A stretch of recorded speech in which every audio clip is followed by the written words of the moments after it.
Assalamualaikum warahmatullahi wabarakatuh. Halo teman-teman semua. Hari ini kita jumpa lagi dengan Bang Polan ya.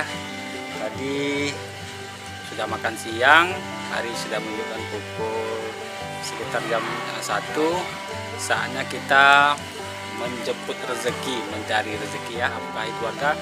Mudah-mudahan menjadi ibadah. Nah, hari ini Bang Polan mau menjemput rezeki, yaitu berjualan pisang linting atau mengantarkan pisang linting. Kebetulan nih di toko sudah mulai agak kosong nih stoknya teman-teman. Jadi udah ada beberapa toko yang mau kita isi ya. Nah, buat teman-teman nih yang kemarin nanya itu di Kitchen Si Polan di video pisang linting, atau mungkin ada yang DM di Instagram, itu gimana ya cara memasukkan produk ke toko atau ke supermarket. Sebetulnya gampang dan simpel sekali nih teman-teman. Kalian tinggal bawa saja sampel seperti ini ya, terus nanti datangi atau jumpai orang toko yang bagian penerima barang ya. Nah, selanjutnya mungkin mereka tinggal mengarahkan ya, tinggal bawa sampel produknya yang mau kalian jual. Nanti tinggal jumpai saja orang bagian penerima barang di toko tersebut. Nah, selanjutnya mungkin mereka akan mengarahkan. Untuk sistem toko, Bang Polan tidak bisa jelasin secara detail ya, karena mungkin setiap toko itu berbeda-beda sistemnya ya. Yang jelas di tempat Bang Polan itu rata-rata sistemnya sistem konsinyasi, sistem titip jual ya. Kita titip dulu untuk dijual, berapa lakunya nanti barulah itu dibayar gitu. Nah, itu di tempat saya rata-rata seperti itu, sistem konsinyasi titip jual ya. Nah, kalau untuk pengecekan bahan-bahannya penambahan produknya tergantung sih. Kalau saya ini kan pisang linting ini kan sampai 3 bulan nih expirednya. Kadang 5 hari udah habis, ya kita isi lagi produknya itu. Dan ada teman-teman kemarin nanya seperti itu ya, berapa kali putaran barangnya ya, tergantung. Kalau lagi rame cepat habisnya, baru titip hari ini 50 bungkus, 2-3 hari lagi mungkin udah habis ya, bisa kita titip lagi ya. Terus ada juga kemarin yang nanya apa saja persyaratan yang untuk titip ke toko itu ya. Salah satunya kalau di tempat saya ya rata-rata nih, nah itu ada izin PRT dari dinas kesehatan.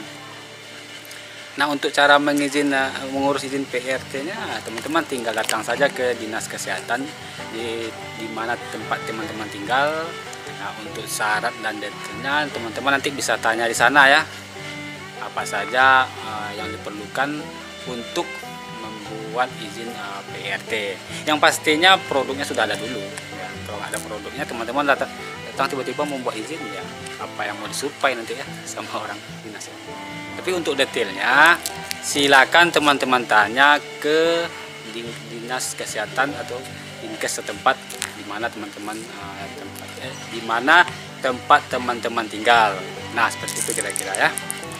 Nah, mungkin kalau untuk biaya, kalau saya kan nih ngurus PRT-nya sekitar 2 tahun yang lalu itu. Waktu itu kebetulan ada penyuluhan, itu gratis teman-teman ya. Saya nggak tahu sekarang gimana ya. Makanya untuk lebih detailnya teman-teman silakan tanyain ke dinkesnya, dinas kesehatannya. Nah, mungkin itu saja teman-teman yang saya tahu ya, yang saya alami atau yang saya ketahui ya, untuk izin usaha skala rumahan ya. Tapi lebih dari itu mohon maaf ya, mungkin di luar pengetahuan saya gitu ya. Mohon maaf jika ada salah penyampaian. Sekarang kita antar dulu produknya. Dan buat teman-teman yang lagi di rumah berjualan, tetap semangat walaupun kondisi serba tidak memungkinkan, tetap semangat ya. Oke teman-teman semua, sekarang kita ulangi lagi berbagi resepnya ya. Untuk bahan utamanya di sini saya menggunakan pisang kepok nih teman-teman. Kenapa pisang kepok? Kebetulan di daerah saya itu pisang kepok selalu ramai atau selalu banjir ya. Jadi harganya pun agak ekonomis nih teman-teman. Apalagi kita gunakan yang sudah terlalu matang ya, atau yang sudah ranum ya. Nah ini yang paling bagian bawah sisirnya itu harganya 200 perak per pieces teman-teman. Kalau satu ikat ini itu bisa jadi 20.000 nih teman-teman ya. Ya termasuk murah lah teman-teman. Tapi kalau yang besar itu ya per bijinya 500 ya. Tapi karena ini pisang akan kita geprek juga, akan kita hancurkan juga. Jadi kita pilih saja yang sortirannya ya, yang paling bawah yang sudah ranum itu biasa dijual murah meriah teman-teman. Tapi insya Allah walaupun kulitnya sudah pada hitam, itu hasil di dalamnya masih tetap bagus nih teman-teman, masih layak untuk dikonsumsi ya. Nah itu cuman kulit bagian luar saja sudah hitam ya, itu tandanya sudah ranum. Dan pastinya kalau yang sudah terlalu matang itu, yang sudah ranum itu manisnya lebih berasa ya, lebih enak lah kalau dijadikan pisang salai teman-teman, itu menurut saya ya. Untuk resep detailnya nanti teman-teman bisa lihat di video ini ya, video sebelumnya, karena ini saya hanya sekedar mengulang saja teman-teman ya, mana tahu teman-teman ada yang ketinggalan, jadi saya ulang lagi videonya. Nah untuk selanjutnya ini pisang setelah kita kupas, selanjutnya akan saya geprek saja ya seperti ini teman-teman ya. Kenapa digeprek? Biar lebih cepat saja. Kalau diiris-iris itu agak lama kerjanya, itu menurut saya ya. Tapi dengan digeprek seperti ini itu mengerjakannya bisa lebih cepat nih teman-teman ya, lebih praktis. Nah teman-teman tinggal gencet saja, jangan terlalu tipis ya. Nah jangan lupa dialasi di bawahnya dengan plastik dan di atasnya juga kita alas dengan plastik, baru kita geprek ya. Nah kira-kira seperti ini. Dan untuk menjemurnya langsung kita angkat aja dengan plastiknya, jangan diangkat lagi pisangnya satu persatu karena nanti akan mudah hancur dia. Jadi langsung kita angkat dengan plastiknya, langsung kita jemur nih teman-teman. Untuk menjemurnya saya juga tidak sampai terlalu kering ya teman-teman, agak masih sedikit lembab-lembab ya. Ya kurang lebih kalau panasnya terik itu dari jam 10 sampai jam 5 sore saya jemur ya.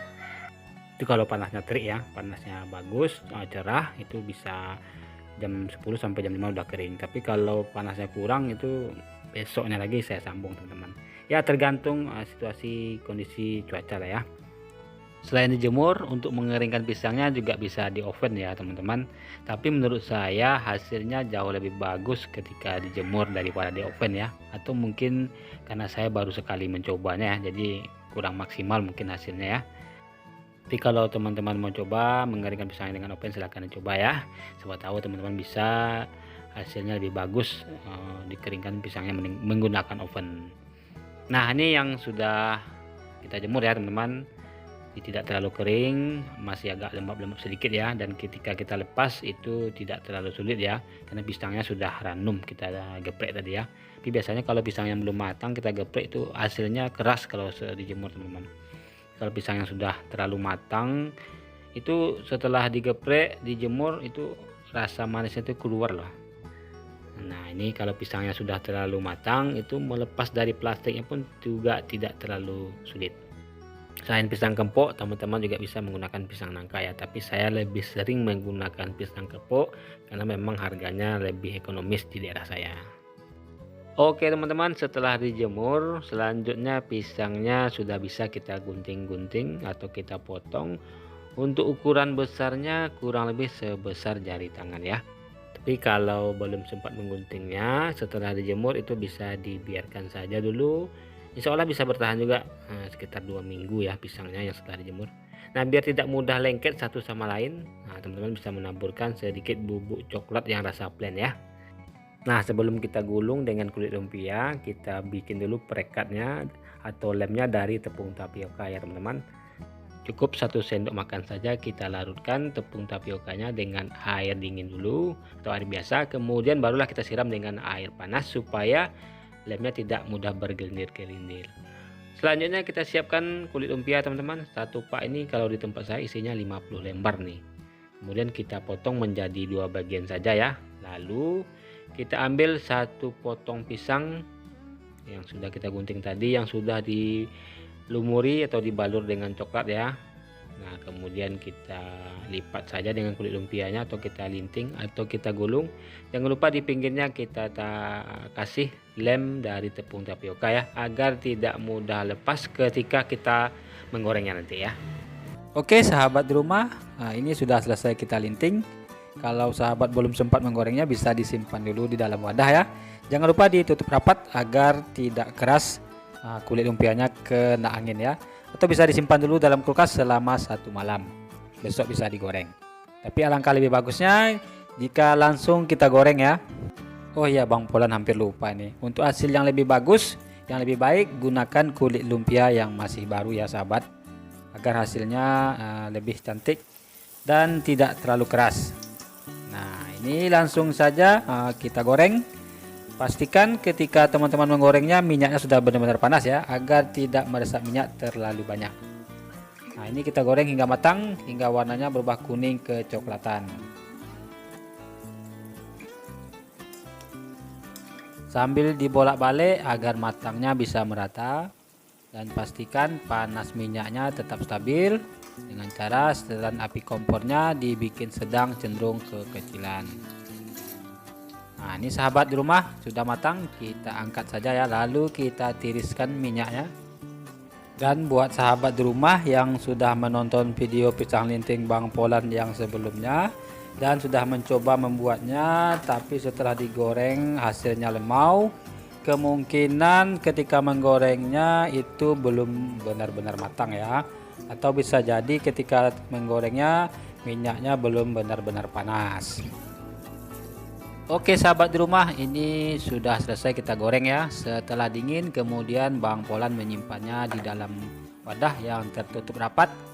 Pastikan ketika kita mengemas atau menyimpan ke dalam wadah, pisang lintingnya sudah dingin atau tidak ada lagi hawa panasnya.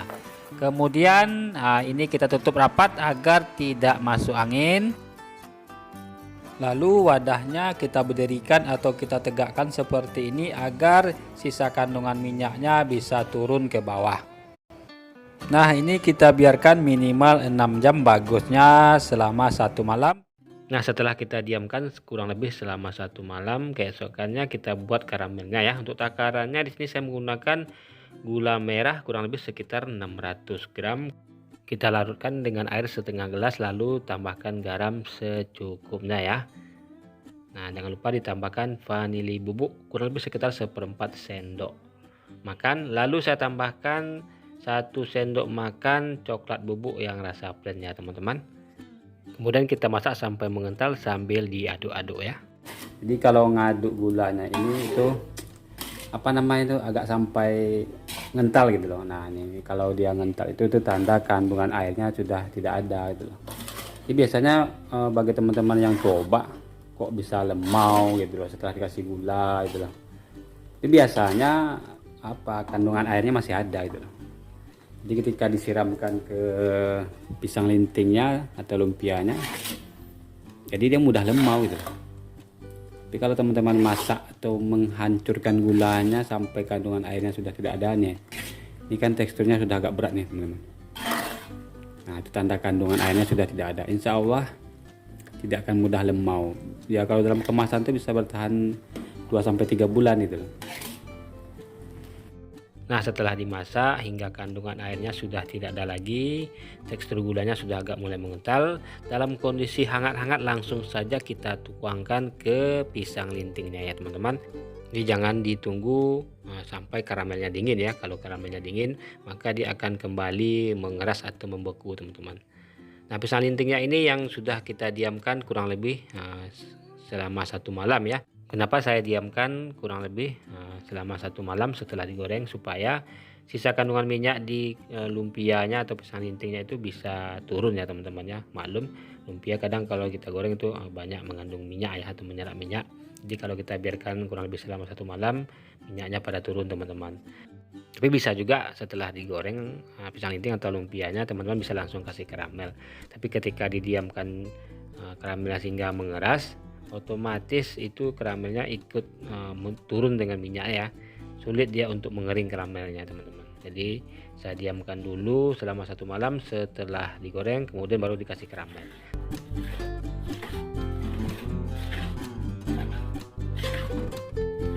Nah, ini karamel yang sudah agak mulai membeku ketika dingin, kemudian kita panasin lagi ya, tambahkan sedikit air supaya lebih larut. Lalu bisa kita siramkan atau kita tuangkan ke pisang linting yang berikutnya. Oke, ini sudah selesai kita mengasih karamel ya. Pastikan tercampur secara merata ke pisang lintingnya ya teman-teman. Nah, kemudian kita simpan di dalam wadah tertutup, jangan lupa dialasi di bawahnya dengan tisu penyerap minyak ya. Nah, kemudian ini kita diamkan kembali kurang lebih sekitar 1 malaman ya.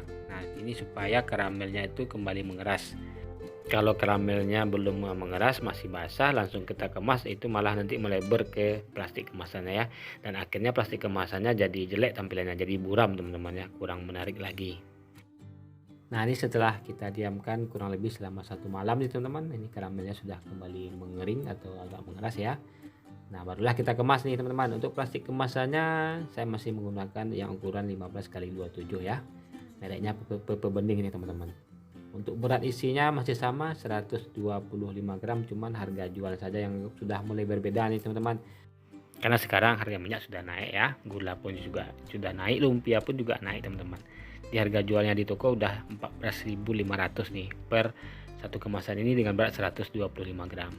Nah kemudian ini kita siler saja teman-teman, jangan lupa disisakan di ujungnya seukuran pipet ya, untuk kita menjedot anginnya ya teman-teman. Ini saya sedot anginnya menggunakan modifan kompresor kulkas yang sudah rusak ya. Untuk tutorialnya cara membuatnya teman-teman lihat saja di YouTube, banyak sekali yang share ya. Nah kenapa disedot anginnya, yang pastinya bisa awet lebih lama ya teman-teman. Yang kedua itu tampilannya bisa lebih menarik teman-teman, jadi tidak bergeser kiri dan kanan nih. Nah, padat dia. Tapi kalau dia bergeser kiri dan kanan, karena anginnya masih ada, dia masih longgar kemasannya, jadi kan dia otomatis bergeser kiri kanan ya. Otomatis itu kemasannya cepat buram teman-teman ya, karena gesekan karamel tadi ya. Jadi tampilannya jadi tidak menarik lagi gitu loh, karena plastiknya jadi buram. Tapi kalau saya sedot seperti ini, anginnya padat seperti ini kemasannya, itu dia tidak bergeser kiri dan kanan gitu loh.